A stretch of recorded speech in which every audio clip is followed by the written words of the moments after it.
Welcome to Small Arms Solutions. Today we're looking at the Stag Arms Model 10S.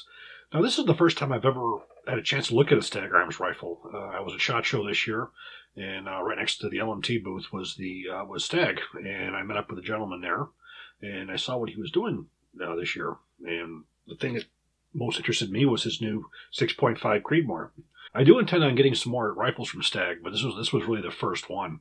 I've been wanting to do a lot more with testing with the 6.5 Creedmor because the cartridge is really taking off like crazy. People absolutely love it, and I've gotten in several rifles with it, so I have to say I'm getting very fond of it myself. But the rifle that you see here is designed as a sharpshooter type rifle or for tight groups. Okay, taking a look at this rifle, we have a rifle set up for longer range shooting. We're going to start from back to front, and we're going to show you everything that comes on this rifle. This rifle is set up with everything that you would need to have a precision long range rifle.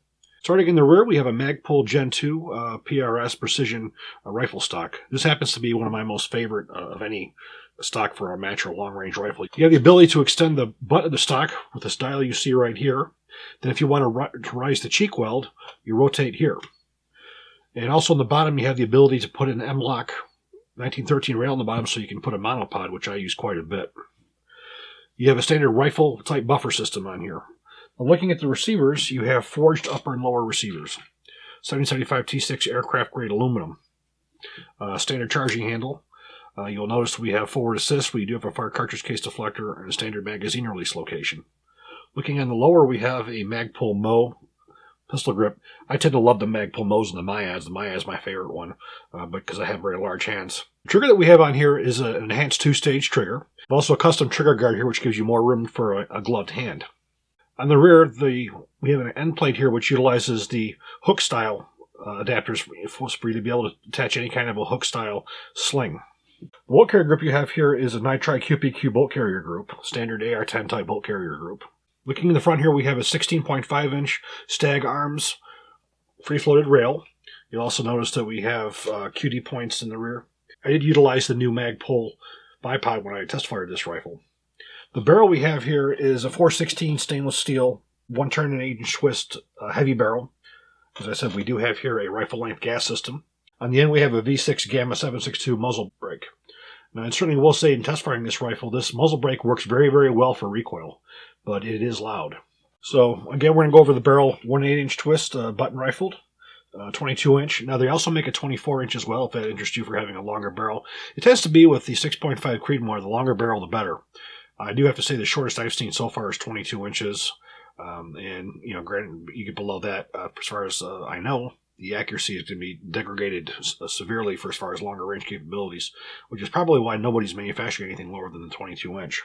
For the gas block here, we have a very low-profile gas block that fits underneath the handguards. The rifle comes with a standard Magpul PMag, and the optic that I chose on here is the Spectre Elcan optic, which has a 3-position focal plane. So by just flipping a dial, we go from 1 power to 3 power to 9 power. This is an extremely expensive optic. It's very clear lenses. The biggest issue I have with this optic is the fact that the reticles are like a bluish color, and depending on how dark your target is, it can wash out. But overall, this system as it was set up is very, very sturdy, very reliable. The ammunition I used for this rifle during the test firing was the Sig Sauer 6.5 Creedmor. I had 3 different variations of the Hornady, and I also had some of the Barnes ammunition as well. Now, looking at the ammunition, all of it shot very, very well. In fact, my best groups, you'll see the targets up here after we're shooting. Certainly all sub-MOA with all 3 of these loads. I always do notice one thing with the SIG. I really like the ammunition. It shoots very, very well, but you compare the load between the SIG, the Hornady, and the Barnes, the SIG tends to be a lot lower. It's not nearly as stout for as far as the way that it's loaded. But this rifle had no problem at all digesting anything that was put in it. Now, the overall quality of the Stag rifle is very, very nice. I can't pick anything out about it. The rifle is very well as is to go. It's just all you got to do is drop on your optic. And again, I would prefer putting a nice bipod on here as well. This rifle is capable of hunting. It's capable of long-range target shooting. It's a very good all-around 6.5 Creedmor rifle. So I think what we're going to do is we'll take this out to the range and we're going to see how it shoots.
Now, as you can see from the targets that were shot, the rifle shot very, very well. They were all under pretty much 3/4 MOA at 100 yards off of a bench, which is what we would expect out of this caliber, especially with a barrel as heavy as this.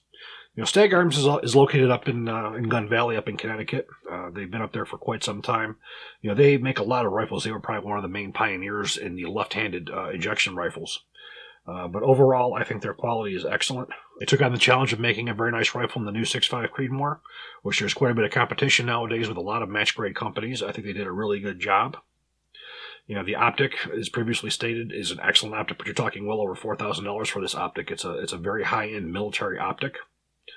I tend to like to use this on the longer range. Once you get beyond 9 power, obviously we want to go with something different. But for a good combat type scope, the durability, reliability is there with this optic. All the Elcan optics are, all the Spectres, 1.5 to 6.5, the 1 to 4. They're all excellent optics. They utilize a very unique system for as far as being able to change power. Traditionally they'll use a lever, and that lever will go from, for instance, say in a 308 Spectre, it'll go from 1.5 to 6.5 by flipping the lever. This one, same thing, but it has a dial that goes to 3 different positions. So you have 3 different types of settings just by the throw of the lever. Again, we have 1.5, 3 power, and 9 power. So I hope you guys enjoyed this video. If you do, please click like, please subscribe, and even better, share. Thank you.